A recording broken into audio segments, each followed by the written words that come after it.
kayong lahat ng si Mommy Bets. Nandito tayo ngayon sa kitchen. Alam nyo, namiss ko ulit mag cooking vlog. Kaya magko-cooking vlog tayo ngayon. Wala akong dito na lang. Ganyan. Teka lang ha.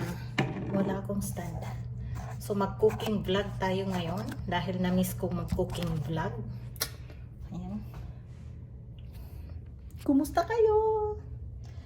Mag-cooking vlog tayo. Alam niyo meron ditong dalawang workers. So magano sila, magmamap sila, magano sila ng garahe, kaya naisipan kong magluto ng pansit para makatikim sila. Diba? Kaya, at saka namimiss ko na rin mag-cooking vlog, kaya ito ngayon mag-cooking vlog tayo. Kaya tingnan natin. Sige lang ha. Chicken breast ang gagawin ko kasi hindi ko alam kung kumakain sila ng shrimp. Kaya chicken breast. Ginaya ko na siya. Celery, carrots, cabbage, saka onion. Lalagyan ko niyan dahil alam ko hindi naman naglalagay ng ganito pero marami kasi kami masisira na eh. Lalagyan ko ng half lang ng Knorr cubes. Salt and pepper, lagyan ko mamaya, ewan ko lang.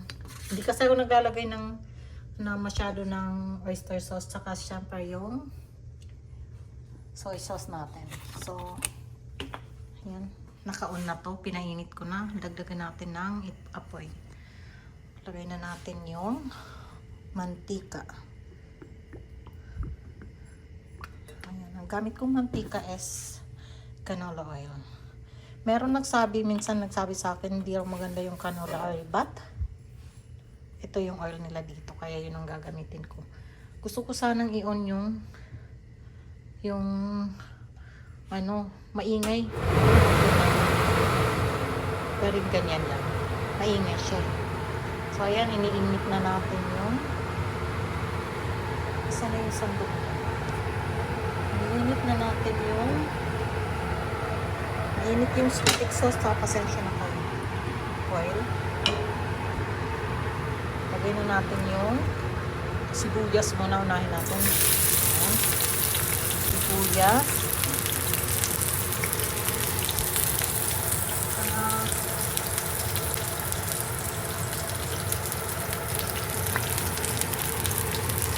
Sibuyas.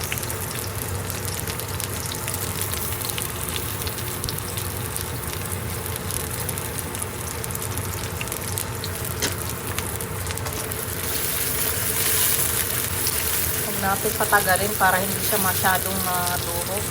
Lagyan na natin, hindi ko na hiniwa-hiwa yung tatanggalin ko na lang.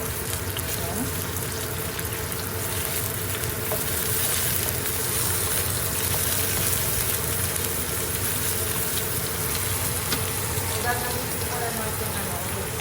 Gagamitin natin donut. Hindi yan ang gagamitin natin, pinapakita ko lang. Ito yung gagamitin kasi ito lang yung available. Mung bean noodles. Yung sutanghon ba? Yan ang gagamitin natin. Ilagay na natin yung chicken breast.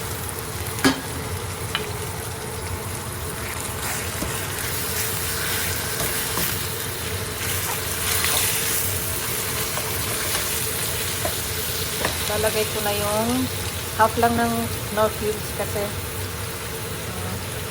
ang gusto ko ilagay. Lagay na natin yan para matunaw siya.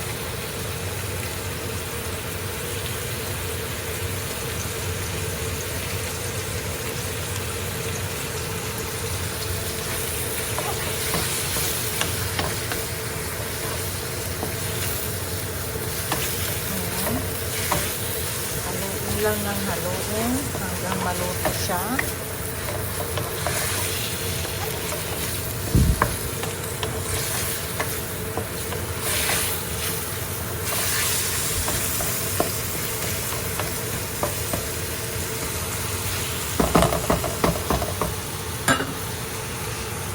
Talaga akong stand. Dapat may stand para maano. Wait lang ha. Ayan na. Bawasan ko lang yung apoy. Matutunan. Ayan. So,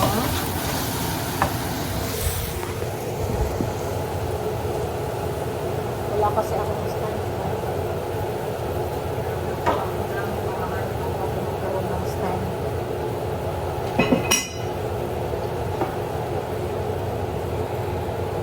Ayan, nakagawa tayo ng stand. So, lagyan na natin siya ng pepper.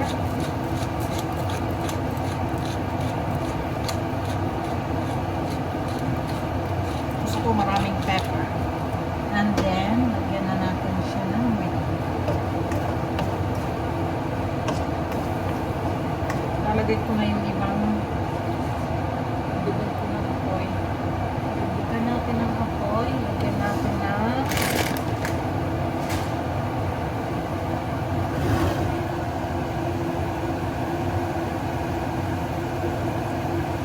yung ibang milk. Unahin natin yung carrots.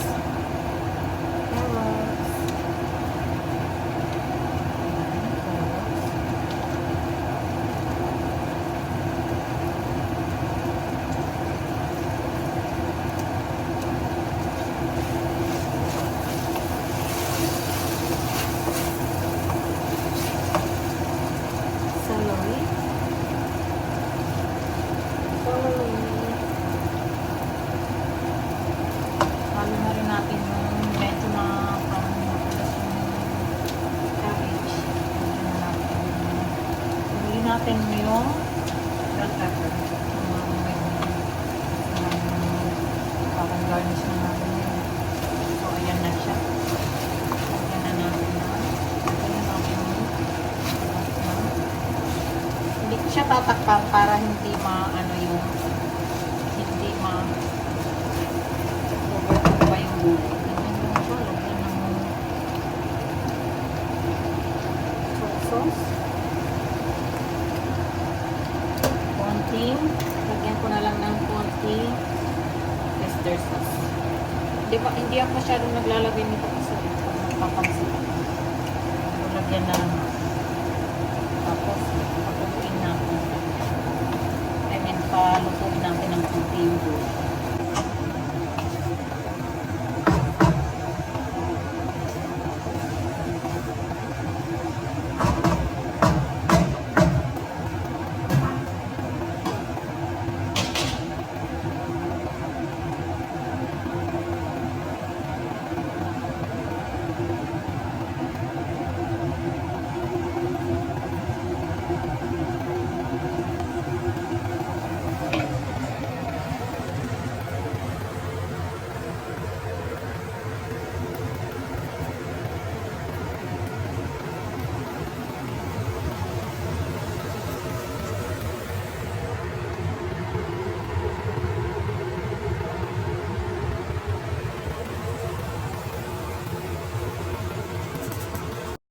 Ayan na siya.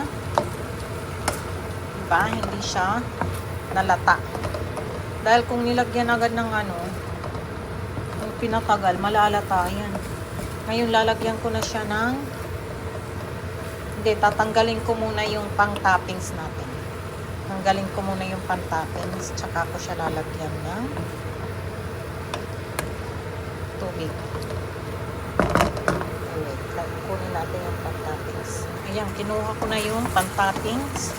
Tapos ngayon, andyan na, nilagay ko na yung bell pepper. At saka lalagyan natin ng tubig. Sa bowl. Ayan. Pakuluin. Dadagdagan ko pa ng sabaw ko.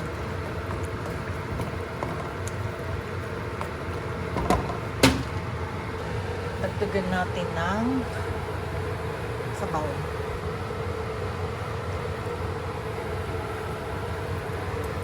Ang ganda dito kasi nandyan na yung tingnan mo to. Diretso na sa tawa. Ayan. Yan lang, ganyan lang. Tapos pakuluin na natin. What do you think? Dagdagan natin ng soy sauce. Dagdagan natin ng konti. Kasi parang maputla.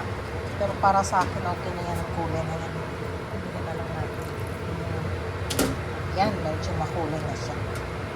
Pakuluin natin. So, ayan guys, kumukulo na siya.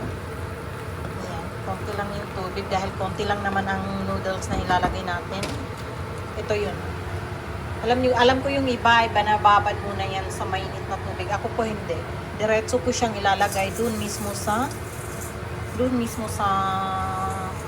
kawali. Ganun ako. Yan. So, lagay natin lahat yan. Konti lang yan. Kasi, good for 3 lang naman yan. Hindi, parang ayoko nga kumain. Gusto ko lang silang paglutuan dahil magtatrabaho sila doon. So, antayin lang natin ma-absorb siya ng konti.